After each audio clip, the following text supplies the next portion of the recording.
superbe arc-en-ciel totalement complet. On estime le poids de cette pierre Parce que de plus près, c'est grand. Environ 30 tonnes. Reconnaissons que le lieu est bien choisi quand même. Hein. Bah alors là, c'est sûr, c'est le plateau le plus petit sur lequel on a été dans Idée Fin chez vous. Bernard, c'est fantastique là où vous nous avez emmenés. Je vous laisse nous décrire, je reste sans voix. On a rampé pour atteindre cette minuscule grotte. Et là, on voit les traces premières traces du génie humain, peut-être on peut dire. Les premières traces du génie humain. Là, vous voyez cette espèce de grande langue, d'où la salive coule en permanence. La bouche et évidemment l'œil du cyclope qui est animé, hein, lui aussi. Hein. Oui, oui. Il est animé par un moteur, il scrute la forêt. Il nous épie, on peut dire aussi.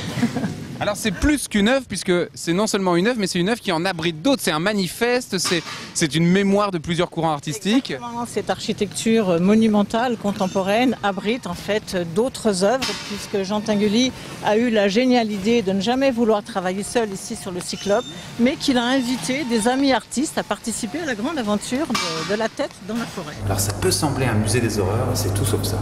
Non, en fin de compte, là, ce que vous voyez, ce sont des pièces extrêmement anciennes qui ont été disséquées pour enseigner l'anatomie.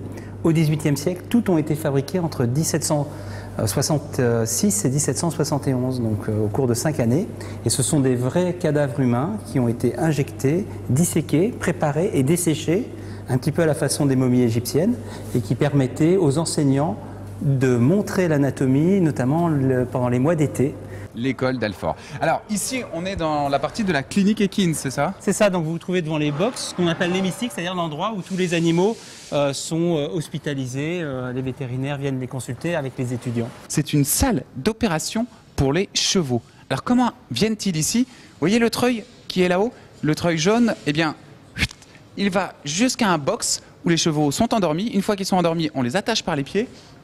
On les emmène comme ça sur le treuil et ils sont posés sur le dos avec les pieds en l'air pour l'opération. Sur le fort de Charenton, en l'occurrence, il ne s'est pas passé grand-chose, à part un petit peu en 1870, où le deuxième corps prussien arrivait de Créteil, il a planté ses tentes au pied du fort, et les personnels qui étaient là, surtout de l'artillerie et de l'infanterie, a été assiégé pendant 133 jours. Tout le mobilier, les objets que l'on a trouvés sous terre sur le territoire de Maisons-Alfort, eh bien, ont été ramenés ici et présentés. Alors, mobilier, objet, c'est pas très gentil pour le monsieur qui est là. Oui. Hein? Mais on va l'appeler mobilier archéologique. Ah, c'est du mobilier archéologique. C'est une église de pèlerinage pour abriter les reliques de Saint-Jean-Baptiste et faire venir des pèlerins et gagner beaucoup d'argent pour accueillir des pèlerins, faire du commerce. D'accord. Donc, pour ceux qui connaissent pas bien un petit peu les rites de la religion catholique, les reliques de Saint-Jean-Baptiste, c'est-à-dire que c'est un bout d'os, un petit morceau. Voilà, on a un morceau de mandibule qui a été ramené de la croisade par le seigneur de Nemours qui s'appelait Gauthier et qui était chambellan du roi Louis VII. Ces chasseurs ont installé leur campement en faisant du feu, en aménageant un foyer, en installant un campement dont on devine quelques traces. Et ça, c'est tout le travail vraiment des chercheurs, c'est de faire une enquête très minutieuse à partir des vestiges qu'ils trouvent. C'est un peu les experts... C'est les experts Manhattan, ou voilà, ce sont un peu les flics d'élite qui vont faire une enquête incroyable, les détectives d'élite du passé.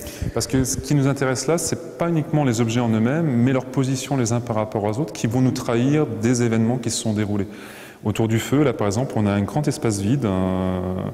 On pourrait imaginer un objet qui était posé là, qui a fini par disparaître ou que les gens ont emporté, dont on n'a plus que la trace au sol. Mais ici, eh bien, c'est le Créteil bucolique que nous allons découvrir aujourd'hui. Regardez derrière moi, qui peut imaginer que nous sommes à Créteil, sur ce bras de la Marne, avec des tas de petites îles qui nous entourent. Qu'est-ce qui a poussé la communauté musulmane de Créteil et la ville de Créteil de construire cette mosquée? Parce qu'il y avait un besoin flagrant. Et construire une grande mosquée, c'est aussi un signe de reconnaissance.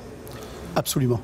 Alors on a vu que Joséphine avait 2 enfants, mais qui n'étaient pas les enfants de Napoléon, d'un premier mariage, avec justement le Beauharnais, Eugène et Hortense, et Hortense devient reine. Mais comment se fait-il qu'elle devienne reine?